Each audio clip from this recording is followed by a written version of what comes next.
은혜 받으실 하나님의 말씀은 로마서 5장 6절에서 11절 말씀입니다.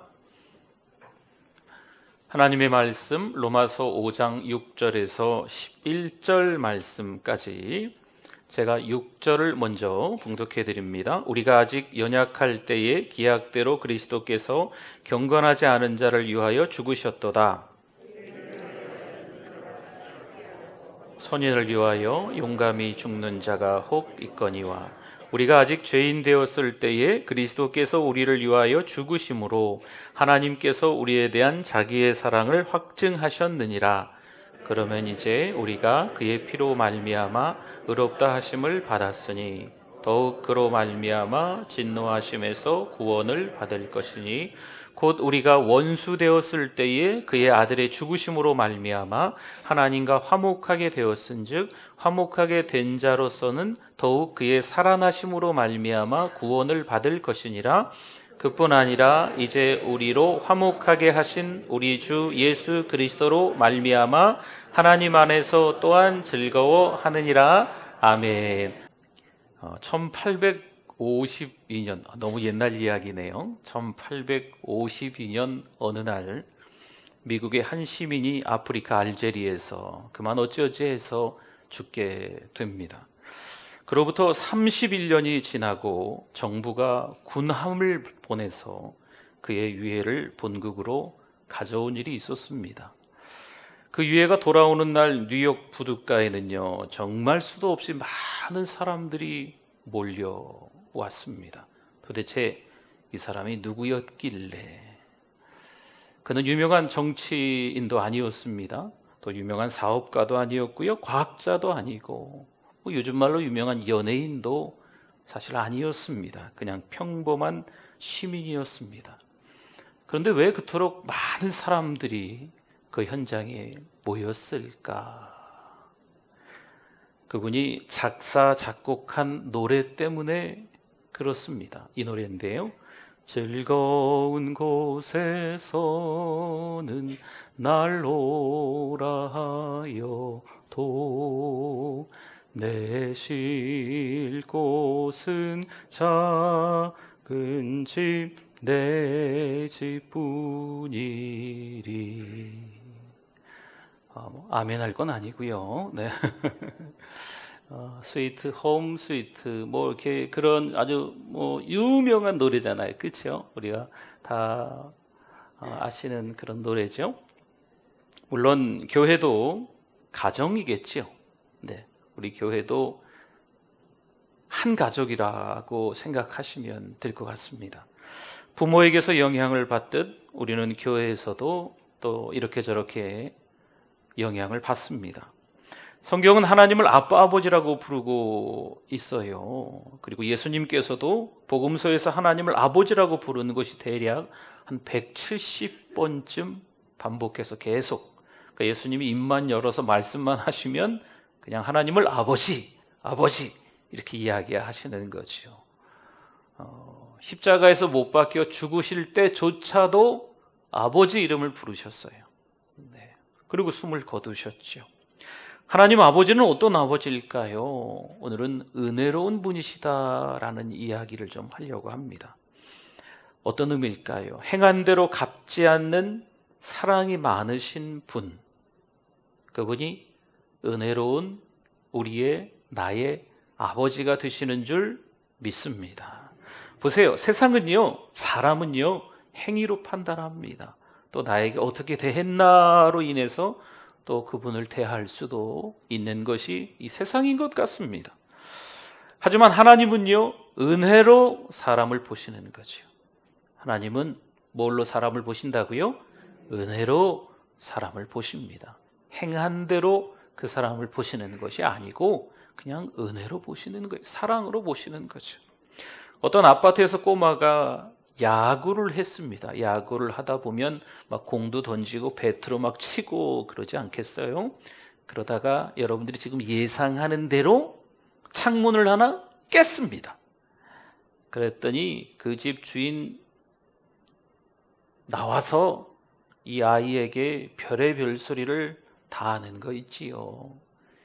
야, 네가 이게 얼마짜리인지 알고 이 창을 깼냐 하면서 이 조그만 애한테 막 다그치기 시작하는 거죠. 그 뒤에 또 누군가 한 사람 달려왔습니다. 내가 이럴 줄 알았다. 너 여기서 야구하지 말라 그랬지 않니? 도대체 너는 어디서 배웠길? 뭐 이런 식으로 그냥 이 조그만 꼬마 아이를 막 다그치고 막 실랑이가 있는 거예요. 이 아이는 풀이 죽어서 키가 죽어서 고개도 못 들고 있는 거죠. 야, 네 아빠 누구야? 아빠 이름을 아주 작게 얘기하고 전화를 한 거죠. 그래서 이 아빠가 시간이 좀 걸렸지만 헐레벌떡 달려왔습니다. 멀리서 자기 아들을 보는데 이게 뭐 동네 사람들 몇 명이 그냥 이 조그만 아이를 중간에 넣어놓고 막 다그치는 게 눈에 들어오는 거죠. 너무 속상하기도 하고 뭐 이런저런 마음들이 막 있어서 아들한테 달려갔어요. 아들에게 달려가서 뭐라고 했을까요? 대개 아버지가 뭐라고 하겠냐고요. 아들아, 너 다친 데는 없니? 이게 아버지 아니겠어요? 여러분, 우리 하나님 아버지의 마음도 같으신 줄 믿습니다. 여러분, 이게 하나님의 사랑인 거지요. 부모는요, 자식의 실수가 보이지 않습니다. 그렇다고 실수를 안 했다는 건 아닙니다. 사랑으로 실수를 덮기 때문에 보이지 않는다는 거예요. 8절을 한번 볼까요? 8절, 오늘 본문 8절 같이 읽어주세요. 우리가 아직 죄인 되었을 때에 그리스도께서 우리를 위하여 죽으심으로 하나님께서 우리에 대한 자기의 사랑을 확증하셨느니라. 아멘. 하나님이 우리를 위해서 가장 큰 일, 우리를 위해서 하신 가장 큰 일은 뭘까요? 대신 죽어주시는 거. 그렇죠? 그거잖아요. 물론 죄를 지은 사람은 심판을 받아야 합니다. 벌 받아야 해요. 그에 상응하는 벌을 받습니다. 또한 누구도 그 죄인을 대신하여 벌을 받고 죽으려 하지 않는 거지요. 이 땅의 사람은 모두 죄인이기에 사실 누가 대신 죽어도 소용없는 일입니다. 그러나 예외가 있어요. 정말 사랑한다면 대신 죽어줄 수도 있습니다. 뿐만 아니라 죄가 없는 주님이시기 때문에 대신 죽어주셨습니다. 그게 최고의 사랑입니다. 그럼 예수님이 대신 죽어줄 가치가 우리에게, 나에게 있을까요? 대신 죽어주실 만한 가치가 우리에게 있을까요? 하나님에게 우리는 누구일까요? 6절과 8절과 10절 조금 전에 읽어봤잖아요. 6절에 보면 우리를 연약한 자다 이렇게 표현해요. 죽어줄 가치가 있냐고요? 연약한 우리들의 연약하다는 것은 유치한 거예요. 어린아이와 같은 거지요. 어제 실수해놓고 오늘 또 그 실수를 반복하는 게 바로 이 연약하다라는 뜻입니다. 연약한 우리라는 것이요.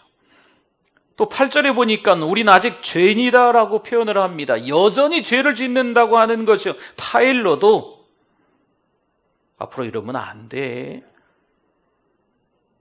네, 알겠어요. 대답하고 또 똑같은 죄를 짓는, 이게 아직 죄인이다, 여전히 죄인이다라는 표현이에요. 누가?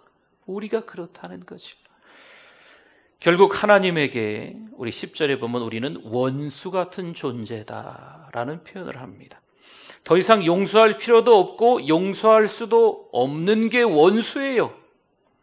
그러니까 우리는 하나님에게 있어서 원수 같은 존재예요. 7절 한번 볼까요? 7절 같이 한번 읽어봅니다. 의인을 위하여 죽는 자가 쉽지 않고 선인을 위하여 용감히 죽는 자가 혹 있거니와. 아멘. 우리는 대신 죽어줄 만큼 가치 있는 존재들이 아니다 라는 거죠. 그럼에도 불구하고 하나님은 우리를 위해서 어떻게 하셨어요? 대신 십자가에서 죽으신 줄 믿습니다. 죄가 하나도 없으신 분이, 죄의 결과는 곧 죽음이잖아요. 근데 죄가 하나도 없으신 분이 대신해서 십자가를 져주시는 거죠. 그 아들 예수 그리스도를 보내셔서 우리를 위해 죽게 만드신 거예요. 여러분, 이게 최고의 사랑, 하나님의 은혜인 것을 저와 여러분들이 깨달을 수 있기를 바랍니다. 그런데 우리의 관심은 어떨까요? 나의 관심은 어디에 있을까요? 성경의 한 사람 이야기를 한번 들춰내 봅시다. 가룟 유다. 예수님이 12제자 가운데 한 명이었었죠. 가룟 유다는요, 예수님을 따라 무려 3년 동안이나, 대략 한 3년 6개월 얘기를 해요. 한솥밥을 먹으면서 예수님께서 행하신 일들을 가장 가까이에서, 그리고 12제자 가운데 돈깨를 맡았다 회개를 했다는 것은요, 그나마 신임을 했다라는 증거도 되거든요. 근데 그런 가룟 유다의 시선으로 예수님을 이제 바라보는 거지요. 가룟 유다가 예수님을 바라볼 때 예수님 참 바보스럽다 라고 하는 거예요. 결론이 그거예요. 결국 예수님을 은 30에 팔아먹지 않습니까? 이걸 어떤 학자가 또 계산을 했어요. 요즘 돈으로 이렇게 계산을 환산을 했더니, 미국 돈으로 계산을 했고 다시 우리나라 돈으로 계산을 해보면 한 7만 원 정도 된대요. 은 30이 10만 원도 안 되는 돈에 예수님을 팔아먹은 거죠. 이 가룟 유다의 시선으로 예수님을 바라보니까 예수님은 참 바보스러운 분인 거예요. 디모데후서 4장 10절 한번 볼까요? 같이 한번 읽어봅시다. 데마는 이 세상을 사랑하여 나를 버리고 데살로니가로 갔고, 그레스게는 갈라디아로, 디도는 달마디아로 갔고. 처음 해보세요. 데마라고 나오죠. 데마. 데마는 바울의 동역자였습니다. 성경 여기뿐만이 아니고 몇 군데 더 데마가 나와요. 사도 바울이 동역하는 데 있어서 이 동역자들이 얼마나 중요했는데요. 데마가 바로 그런 동역자였어요. 그런데 이 데마가 사도 바울을 영적 거장으로 여기지 않는 거지요. 그리고 이 사도 바울을 버리고 어디로 갔어요? 세상으로 들어가 버리는 거지요. 편한 곳을 찾아서 사생활이 침해받지 않는 아주 편한 세상으로 그냥 자기 마음대로 살려고 떠나버린 사람이 바로 이 데마였습니다. 여러분, 인생의 희극은요, 죄송합니다, 별로 없습니다. 시험은 계속이고 유혹도 계속 찾아오는 거예요. 그 고난 가운데서 즐거워하고 고난 가운데서 감사할 수 있느냐, 이게 신앙의 경중에 달려있는 거예요. 베드로전서 4장 12절 말씀입니다. 우리 같이 한번 읽어봅시다. 사랑하는 자들아, 너희를 연단하려고 오는 무슨 시험? 불시험을 이상한 일 당하는 것 같이 이상히 여기지 말고. 이 불시험이라고 하는 건 그냥 쉽게 얘기하면 불을 통과하는 시험이에요. 여러분, 불을 통과할 수 있겠어요? 뜨거운 불을 말이에요. 우리가 겪는 시험들이 이런 시험이라는 거지요. 로마서 8장 18절에 이렇게 또 말씀합니다. 같이 읽어봅시다. 생각하건대 현재의 고난은 장차 우리에게 나타날 영광과 비교할 수 없도다. 아멘. 한쪽엔 고난이 있고요, 한쪽에는 영광이 있어요. 어느 편을 택할 것인가? 어느 게 더 큰 비중을 차지하는가? 이런 거예요. 어디에 더 관심이 있는가? 고난에도 관심이 있는가? 고난만 집중하고 쳐다보고 있는가? 아니면 하나님께 주시는 장래의 소망, 영광을 보고 고난을 이겨낼 수 있겠는가? 라고 하는 거죠. 내 마음속에 차고 넘치는 것이 하늘의 영광이시기를 축원합니다. 물론 고난도 있지만 다가올 영광에 믿음의 눈을 떠야만 하는 거예요.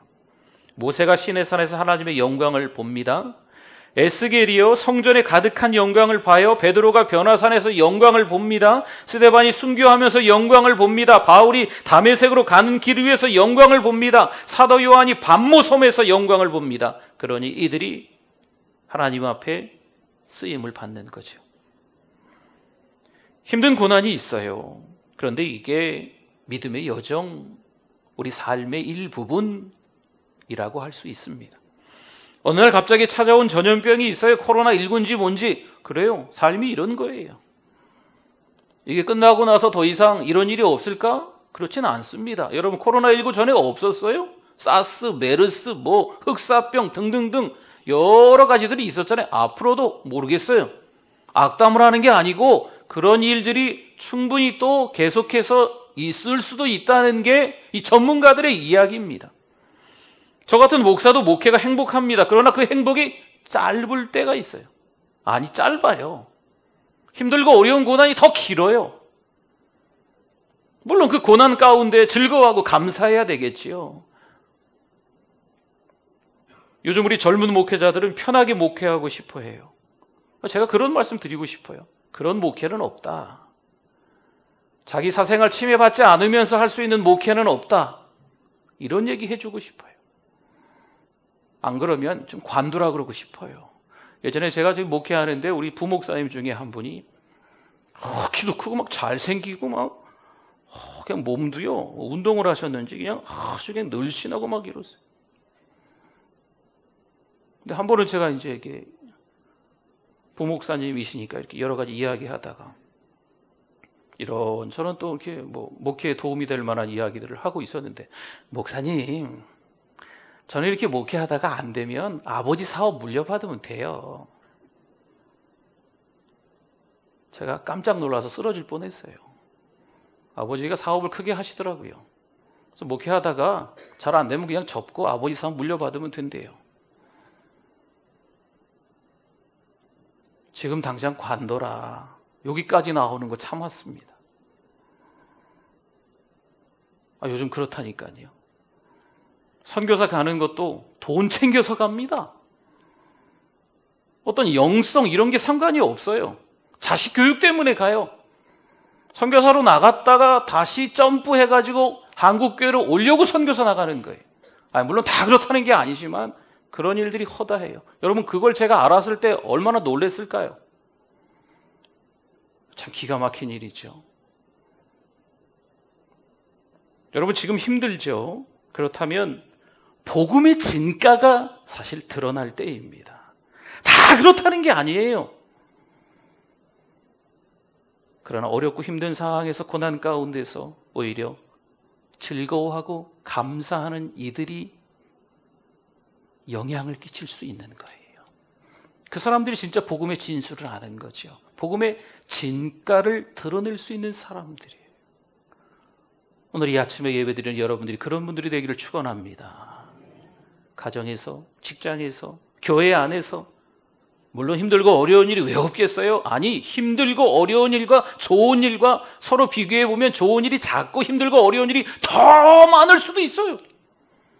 그럼에도 불구하고 정말 믿음의 사람답게 하루하루를 살아가는 거, 저에게 필요해요. 우리 모두에게도 다 그런 복음의 진수가 있기를 바랍니다. 제임스 패커라는 사람이 있어요. 마틴 로이 존스와 존 스토트와 함께 20세기를 대표하는 아주 유명한 사람입니다. 이분이 한 10여 년 전쯤에, 물론 여러 책이 좀 많이 있는데, 하나님의 놀라운 계획이라는 책을 좀 썼습니다. 워낙 유명한 분이고 이분 책이 우리 신학을 공부하는 분들에게 많이 읽혀지는 책이에요. 네. 근데 요즘에 다시 이분 책이 좀 이야기가 좀 있어지는 것 같아요. 왜냐하면 이 하나님의 놀라운 계획이라는 이 책 안에 교회를 이렇게 소개하고 있습니다. 온천탕 종교다. 기독교는, 교회는 온천탕 종교다, 이렇게 표현을 하고 있습니다. 여러분, 느낌이 좀 오십니까? 무기력한 거죠? 편한 거 찾는 거죠. 성도들뿐만이 아니고 목회자들 또한 마찬가지입니다. 쾌락을 찾고 감성을 찾는 거죠. 세상과 비교해서 살려고 하는 거죠. 신자가 하늘의 영광에 눈을 뜨지 못하니까 이렇게 아주 천박해지는 거예요. 신앙, 믿음은 뭘까요? 여러분, 인생의 주인을 바꾸는 게 믿음입니다. 요한일서 5장 11절과 12절의 말씀에 이렇게 나와 있네요. 같이 한번 읽어보겠습니다. 또 증거는 이것이니 하나님이 우리에게 영생을 주신 것과 이 생명이 그의 아들 안에 있는 그것이니라. 아들이 있는 자에게는 생명이 있고 하나님의 아들이 없는 자에게는 생명이 없느니라. 아멘. 쉽게 얘기하면 이거예요. 아이가 아파요. 조그만 아이가 집에서 아픈 거죠. 그럼 이 아이가 아프니까 어느 병원을 가야 될까 고민해야 될까요? 이 조그만 아이가 아파요. 어떤 의사를 만나야 내 병이 빨리 치료될까? 이거 고민해야 될까요? 내가 도대체 지금 어디가 어떻게 아픈 걸까? 얼마나 더 살 수 있을까? 이 아이가 이거 고민해야 됩니까? 이 아이가 할 수 있는 건 뭐예요? 엄마, 나 아파. 이 말만 하면 돼요. 엄마가 신경 써야 돼요. 부모가. 이 조그만 아이가 의사를 찾고 병원을 찾고 내 병의 원인이 뭔가 이런 고민을 할 이유가 있을까요? 없을까요? 없다니까요. 이 아이는요, 그냥 엄마한테, 아빠한테 나 아픈 것 같아. 좀 몸이 이상해. 그러면 그 다음 일은 다 엄마가 하는 거예요. 부모가 하는 거예요. 여러분, 그렇게 자녀를 키우지 않으셨어요? 내 모습 그대로 하나님께 오는 거죠. 마태복음 11장 28절 말씀 같이 읽어보겠습니다. 수고하고 무거운 짐진 자들아 다 내게로 오라. 내가 너희를 쉬게 하리라. 아멘. 믿음은요, 예수님께 맡기는 거예요. 어느 정도 맡길까? 이 정도는 내가 알아서 할까? 아니에요. 여러분, 신앙은요, 믿음은요, 그냥 하나님께 다 맡기는 거예요. 이거 성경이 잘 안 믿어지고 좀 의심도 생기고, 목사님 말씀 들어보니까 예수님이 있다고는 하는데 예수님 잘 모르겠고, 그 마음이 있어도, 의심이 있어도, 잘 믿어지지 않아도 그냥 교회 오는 거예요. 여러분, 믿음의 시작이 그거예요. 의심조차도 믿음의 시작인 거거든요. 안 믿어지는 것조차도 믿음의 시작이에요. 그래서 교회 안 오면 안 돼요. 그래도 교회로 오는 거죠. 안 믿어져도 있는 모습 그대로 오는 거예요. 그럼 그게 믿음의 시작이 되는 거예요. 점점 더 하나님을 알아가게 되는 사귐이 있는 시간들이 있게 될 줄 믿습니다. 이게 중요하죠. 여러분, 태평양에 물이 아무리 많아도요, 이 병 하나가 있는데 뚜껑이 닫혀 있으면 아무 소용이 없습니다. 뚜껑이 열려 있으면 일부의 물이 이 병 안으로 들어가겠죠. 그렇죠? 뚜껑을 열어놔야 돼요. 성경은 이것을 영접이라고 합니다. 손님이 오셨을 때 영접한다 그러잖아요. 맞아들이는 거지 않습니까? 예수님께서 우리의 마음을 두드리세요. 똑똑똑 두드리시죠. 네, 예수님 들어오세요. 그럼 예수님께서 우리 안에 찾아오시는 거죠. 우리 안에 계시는 거예요. 마음 문을 열어야 돼요. 병뚜껑을 열어야 태평양 물이 조금이라도 들어가는 거예요. 마음 문을 열어야 예수님이 내 안에 들어오시는 거죠. 그럼 예수님이 오시면요, 예수님이 오셨기 때문에 예수님이 청소를 해주세요. 회개할 건 회개하게 해주시고 하나님의 자녀가 되게 해주시는 줄 믿습니다. 여러분, 하나님의 자녀인 줄 믿습니다. 하나님의 자녀답게 살아가자고요. 목사인 제가, 또 사랑하는 우리 성도들께서, 별의별 일 다 있지요. 도대체 나의 관심이 어디에 있냐고요. 별의별 일 다 있어요. 세상이 뭐라고 얼마나 많이 떠들어대는지 예전에도 많이 그랬고 지금도 앞으로도 계속. 여러분, 세상 눈치만 보고 살겠습니까? 돈이 얼마나 좋은지, 돈 많으면 좋겠어요.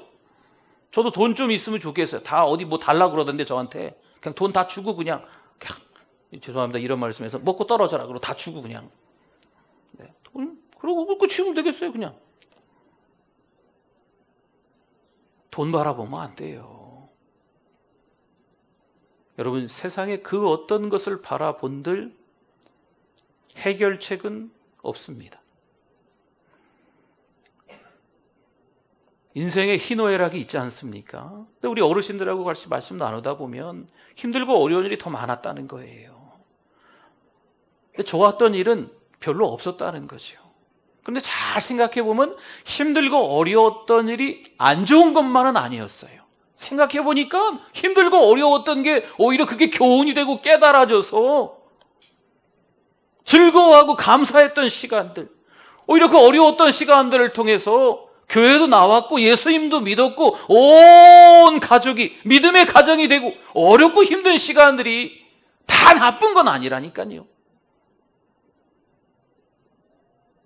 오늘 저와 여러분에게 하나님께서 도전하세요. 제가 어려운 질문을 하나 하고 말씀을 마치겠습니다. 예수님을 믿습니까? 예수님을 내 안에 모셔드려야 합니다. 목사도 예수님을 믿어야 됩니다. 교회 열심히 나오는 성도들도 다 예수님 믿어야 돼요. 교회만 나온다고 예수님 믿느냐? 아니에요. 결코 그렇지 않아요. 교회 온다고 예수님 믿어요? 아니에요. 그렇지 않습니다. 예수님 믿어야 돼요. 교회 바깥에 있는 사람들이 자기 예수님 믿는데요. 그거 이상하지 않아요, 여러분? 여러분, 교회는요, 열심히 남들을 도와주는 것만 하는 게 아니에요. 우리 좀 돈 있으니까 막 구제 사업하고 어려운 사람 막 챙겨주고 막 동네 사람들 뭐 어떻게 해주고 막 잔치해주고 뭐 이것저것 뭐 하니.